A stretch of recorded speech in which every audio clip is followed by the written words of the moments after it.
We're just a couple of weeks away now from the first Democratic debate of the 2020 presidential race, and it's going to be a crowded stage with 20 candidates already qualifying for the face-off. And among them is Marianne Williamson, celebrated author, spiritualist, self-help expert, and 2020 Democratic presidential candidate. I will say that for many people, this may be the first time that they have seen you or that they've heard you speak or been able to do that, certainly in this venue where you're a political candidate. Considering that, how important has it occurred to you that this first impression is? It's a big deal, you know.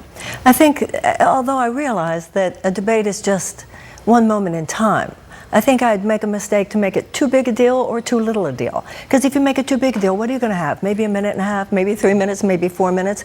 And I think a campaign is a long-form conversation that you're having with the voters. If you only have little snippets and chances to have these conversations, and it may not be a long-form conversation unless you really come out of the gate strong. Yeah. How do you want voters? How do you want to come across to voters? What if there was one takeaway? What would you want it to be? I don't think I have. You know, I think that when you're voting for a president, you're voting for who that person is. You're voting for what they believe. You're voting for what their plans are, what their visions, but also the sort of consciousness that they bring to the process. And I think that the debate stage gives people an opportunity to see who you are. You know, the way the human brain works is interesting. There are a lot of different dimensions by which we pick up what our thoughts are about people. So I hope that people see who I am as a woman. People can go to Marianne2020.com. There are plenty of opportunities on the web, etc. People are checking out the candidates, and they will see what I believe. But I think also at the debate, they see how you are. They see how you are with other people. They see how you stand your ground. I hope people see what kind of woman I am. A lot of candidates are spending time in Iowa. You have actually moved to Des Moines. Tell me about that decision and what you're hoping that means for your chances in Iowa. You know, when you're a presidential candidate, you're living out of a suitcase. So where you actually have your bed is kind of not that relevant an issue. When you're a presidential candidate, and this is true of all of us, you're spending a lot of time in Iowa and Nevada and South Carolina and New Hampshire. So I was right there in the middle. So it's a lovely city, Des Moines, but it's like not a story where any candidate actually lives. Okay, so let's dig into some issues now. Okay, the former vice president, this is a big story right now. Joe Biden has changed his view on the Hyde Amendment on abortion funding, with their no federal funding for abortions, with an exception for the life of the mother being endangered, incest, and rape. He's now saying he supports getting rid of the Hyde Amendment. This came after a lot of criticism from other candidates. What do you think of his change? Where are you on this issue? I certainly think we should repeal the Hyde Amendment. Joe Biden changed his mind. To me, this is the politics that I'm not interested in, that we're all going to talk about what the big deal is. He changed his mind. Is that genuine, to change your mind from Wednesday to Thursday? Look, he's running for president. People came up to him and they said, "You're really behind the times on this, Joe. You've already got a problem with women," all of that. And so he changed his mind. You know, I'm a candidate. I want to talk about what Marianne Williamson stands for. And if Joe Biden changed his mind, what that means to the voters will decide what that means to them. Okay, let's talk about what you stand for. Medicare for All, which you support. Lots of candidates support this. Not all of them, though. How do you propose to pay for it? You know, this whole thing about how we pay for everything. First of all, there's the zero-sum game and the not zero-sum game. Within the purview of the zero-sum game, what I would do is I would repeal the 2017 tax cut, in which 83 cents of every dollar went to the very richest individuals and corporations. I would put back in the middle-class tax cut. I would close those corporate loopholes. Why were we paying $26 billion to the fossil fuel companies alone in corporate subsidies? The government should be able to negotiate with Big Pharma, and I think that our military budget should reflect our actual legitimate military needs as determined by the military, as opposed to short-term profit maximization for huge defense contractors. And just real quick, you think that would pay for the No, Medicare I'm not saying that's everything. I'm saying also that I have no problem with a 3% tax on billionaires. I have no problem with asking 2% from those who have $500 million and more. And I think we should factor it in, as we do in our individual lives. Every dollar that you spend actually helping people to live their lives better ups people's productivity and creativity, which ups their earning power, which is actually a contribution and a stimulus to the American economy. I want to ask you about foreign policy, a key part of being president. We talked, we were talking on the show a short time about Russia and what happened here with this near collision between the U.S. and the Russian military ship. Planes as well. We've been seeing these encounters that experts say, look, the more of these you have, the more likelihood you have of something going very, very badly. How would you respond to Russia on this as president? You know, I heard you talking about it, and I saw a snippet on television. I have to see exactly what happened. I have to think about it. I have to hear what the Secretary of State has to say. I have to hear what the president has to say before I make any comment about specifically my beliefs of what we should do now. Okay, I mean, this is something that has been going on for hours at this point in time. How important is it for you to stay on top of foreign policy issues like this? I think I very much stay on top of foreign policy issues. The fact that that's been going on for hours. The president has not spoken about it. The Secretary of State has not spoken about it. You know, I think in a president... The defense secretary has spoken about it. The Shanahan's That's right. He said there's going to be military-to-military talks. Is that sufficient? Well, that's what there should be. I would think that there should be military-to-military talks. And then when I hear what the military-to-military talks are, you know, I think that when you're electing a president, you don't want to think that the president... One of the things that I think about this president, actually, is that this president talks too fast, too frequently. I think that the sobriety of a president should be reflected in a presidential candidacy, that you think deeply before you open your mouth. So I will hear what Shanahan said, and I will hear what Pompeo said, I will hear what Trump said, and then I will not speak just because in any given moment somebody thinks that maybe you should speak. I will speak soberly and reflectively from a deep place within myself. Marianne Williamson, thank you so much for coming on. We really appreciate it. Thank you. Presidential candidate Marianne Williamson. Marianne, thanks so much for joining us. Oh, thank you so much for having me. All right, well, you are now in a room with some of Iowa's most passionate voters. We are out, along with the Des Moines Register, with a new poll.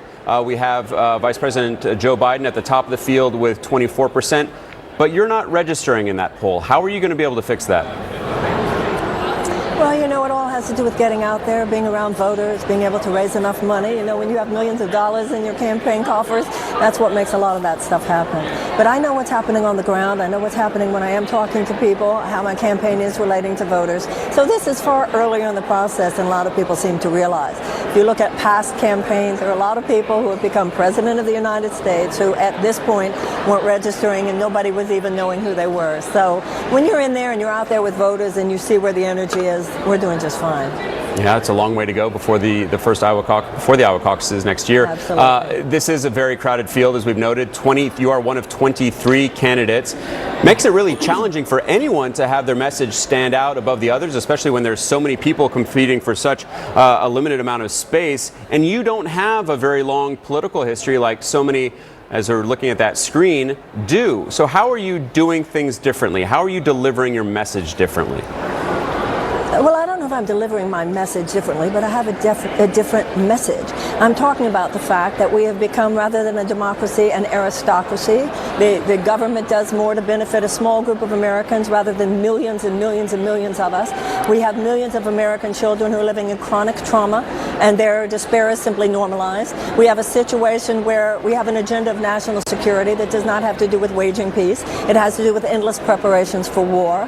We have a situation with health care where, although we do talk about how to pay for health care, we're not talking about all the environmental policies, food policies, chemical policies, and so forth, which are making so many of us sick. So there's anybody who hears me knows that I'm talking about things that not everybody is talking about, because I'm having a more deep, a more real, more brutally honest conversation with Americans about what I feel we need to look at. And I think that Americans are far more adult. You know, the political establishment keeps the conversation very shallow and superficial sometimes, and I think the American people are ready to have a far more sophisticated, adult, mature recognition of where we really have gone wrong in this country and what we need to do to make things right. And one of the conversations that we have been having over the past week, certainly as it relates to Joe Biden, is a woman's right to choose. The former vice president recently reversed in the past few days his position on the Hyde Amendment, which, as you know, bars federal funding for abortions in most cases. What do you make of his change of heart, his reversal? Joe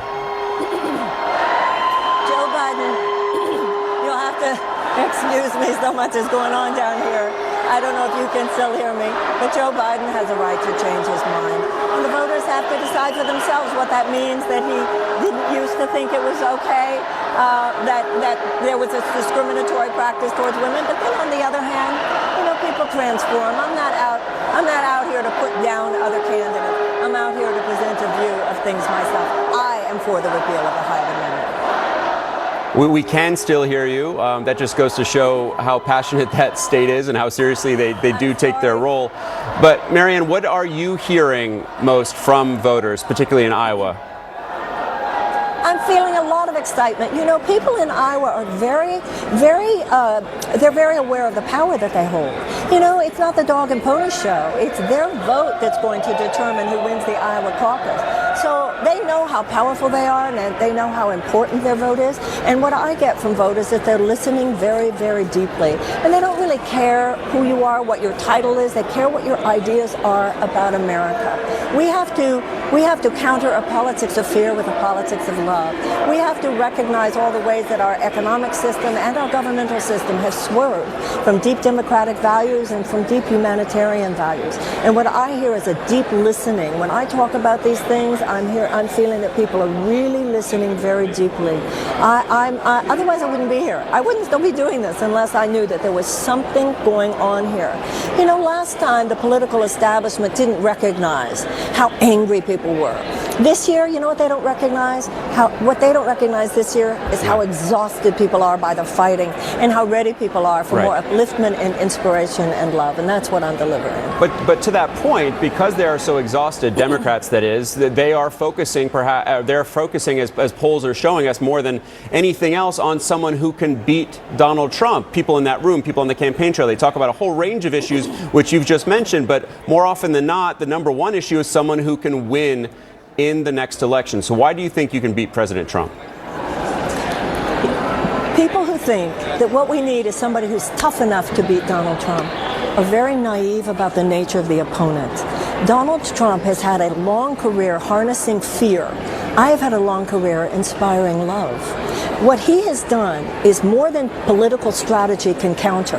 What he has done is he has gotten into a piece of the brain inside people, a piece of the psyche inside people, which is a primal power of fear. And the only thing that can override that is the primal power of love. I'm the one who's had a 35-year career harnessing the power of love. Everybody's aware of what he has done, but I'm the only candidate who has some awareness about how he has done it. And so I think that love is the only thing that can override what this man has done. Anybody who thinks that it's just political strategy and getting enough money and mobilizing, all the traditional things that we think. You know, what Democrats sometimes don't understand is that the part of the brain that rationally analyzes an issue is not the same part of the brain that decides who to vote for. So if you're just going to give the American people a rational argument, that's not going to defeat Donald Trump. What we need to do is to raise the conversation to greater inspiration, to a greater depth of understanding of what America means, what our history is, what started here in 1776, what has been bequeathed to us, how we have swerved from those things. That is what I've done. That is what I have a long career doing. Politicians have a long career at what goes on in Washington. I have a long career at what goes on inside people. And that's what sometimes the Washington establishment does not understand. That's why they make their mistakes so often in public policy, and that's why also they make big mistakes in not getting reelected, because they're tone deaf to what's going on inside people. And I have an experience there. All right, Marianne Williamson and the primal power of love. Thanks very much. Good luck out there today. Yeah, thank you very much. Thank you.